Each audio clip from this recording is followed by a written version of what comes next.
everyone, I'm MaryAnn. I'm a visual artist and voice coach from Singapore, currently in Singapore, and welcome to another installment of my vlog series, Find Your Voice. And this is Find Your Voice, voice with a capital V, like huge V.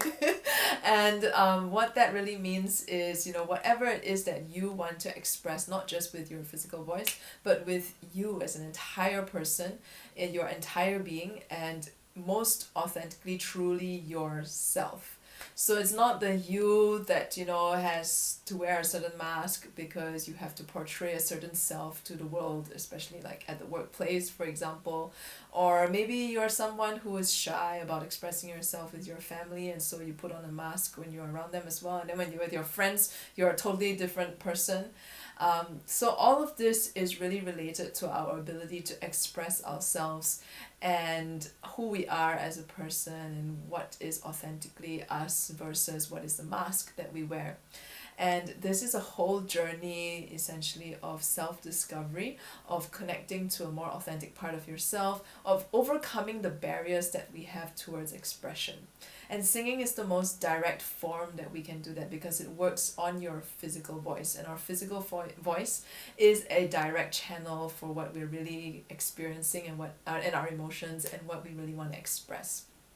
And last week I talked about how singing is really for everyone. It's not just for people who can carry a tune.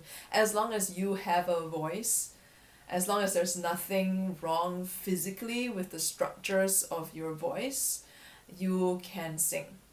It's just that you have not been trained, or most of the time there are certain factors that come into play as we grow older and as we grow up.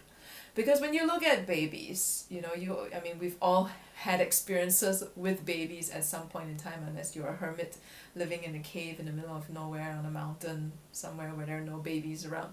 Otherwise, you would have an encounter with a baby before. And if you know what that is like, which I'm sure you do, babies, they're very loud. First of all, when they cry, when they scream, they are really loud. And they really make themselves heard.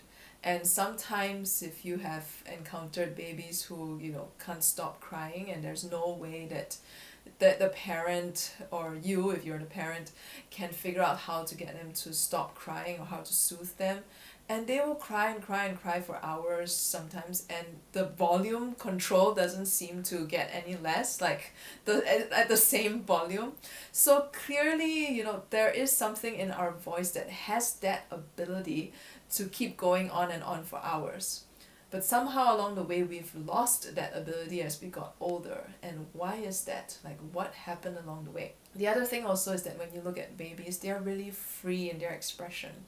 When they are hungry, when they are uncomfortable, when they're upset, when they're happy, there's no channel where it's like, okay, I'm hungry now, I think I should make some noise so that my parents know that I'm hungry, and then they cry.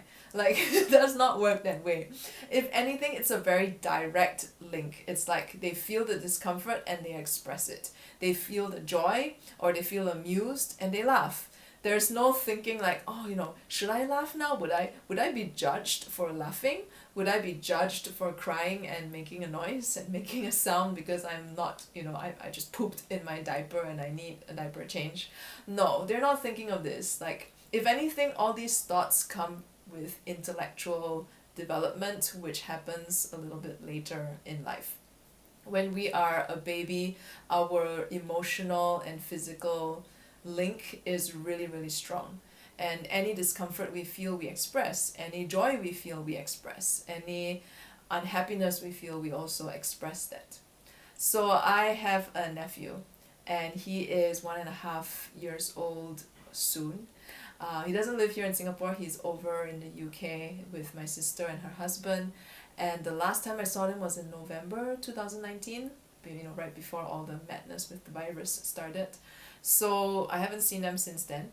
But my mom, my brother, and I, we have this thing now where every couple of weeks or so we would get on a video call with my sister and her husband. Not so much to catch up with them, although I think we should rectify that somehow. but more to, look at the baby and more to watch the baby and watch him. We would literally spend like an hour and a half, 2 hours sometimes, just watching him play with, his books and his toys. And it's been a real privilege to be able to witness this, even though it's through a video chat. Well, thank you, technology, for that. But what I started to notice is that now he's reaching that age where he can start to say a few words and make some sounds and try to communicate in his own way. And of course, only his parents understand him because I don't.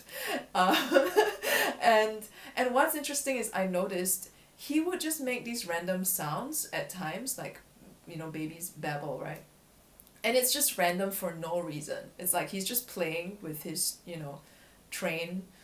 He loves that Thomas train character, which I can never for the life of, me understand why do kids like that train, because he kind of looks creepy to me, okay?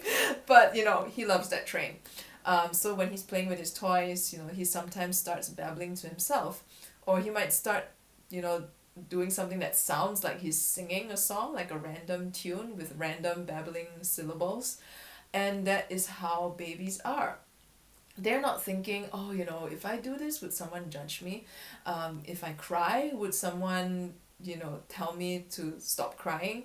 They're not thinking of these things. And if anything, it's when we get older and we start learning the ways of the world and how we're supposed to behave in society, and we're told to be quiet and sit still and to stop crying or to stop yelling or to stop screaming. And somehow naturally we're conditioned and we put a stop to our expression as a result. We no longer are able to freely let it out and to freely express ourselves. And then, of course, when we are in social settings as well, there's a lot of embarrassment around that when, you know, you get told to shut up in front of a bunch of people, for example. So there's a lot of different layers here. And if anything, a lot of our inability to express ourselves, hence also our inability to sing, a lot of that is really more psychological than anything else. So there's two parts here. One part is the actual voice itself. It hasn't been trained or honed to become a voice that can sing, even though it has the potential, and ever since you were born you already have the ability. It's just that it was never honed, and something happened along the way that limited it. And then there's also the psychological side of it, which has a lot to do with how we were told to be quiet and to behave ourselves and to suppress and hold back our emotions. And it's, there's a lot of layers in there. But essentially, what we do, in singing and in voice coaching, and what we would do if you work with me, is that through singing, you get to connect to your voice again. You get to free up that physical voice again. And in the process of freeing up that physical voice, you also start to tackle some of these psychological and emotional barriers that you have towards letting your voice out, which then is tied a lot to your communication and your ability to express yourself in front of people, and sometimes even your ability to express yourself to yourself. How many times when you're by yourself in your room do you really allow yourself to sing out loud? And I don't mean, just humming to yourself, kind of embarrassed about it, but I mean like really belting out a song at the top of your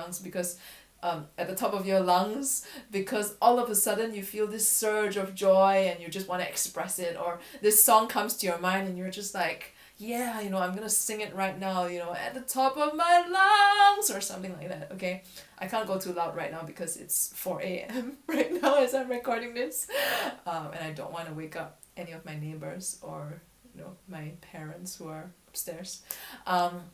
So yeah, what was I saying? I was saying, yes, that with singing, it's really a way that you can get you to connect to your voice again. And in the process of connecting to your physical voice, you'll discover more about yourself. You connect deeper to yourself, and ultimately discover what your capital V voice is really all about, and what is it that you as a full, whole, complete person, you as your true self, what is it that you really want to express with your life? What is it you want to express as yourself and as your true self. So if you have questions about what I've shared today, feel free to put them in the comments, and I will get to them and probably make videos to answer whatever questions that you have. In the meantime, if you have liked this video and enjoyed what I'm sharing, and you find that it's giving you something to really think about, subscribe to my channel to hear more from me and what else is there that I have to share, which is a lot. Hence, my original intention to record like 5-minute vlogs has not happened yet, because it's already like almost 11 minutes right now. But yeah, subscribe to my channel and stay in touch. And you can also contact me in, I don't know how, through my comments and maybe my social media if you're following me on social media already. I'm gonna figure out this whole marketing thing, because it's still pretty new to me, and I prefer to create than to market anyway. But I'm here to share whatever I've learned. I'm here to answer your questions. So yeah, put in your comments, subscribe to my channel, and I will see you next week.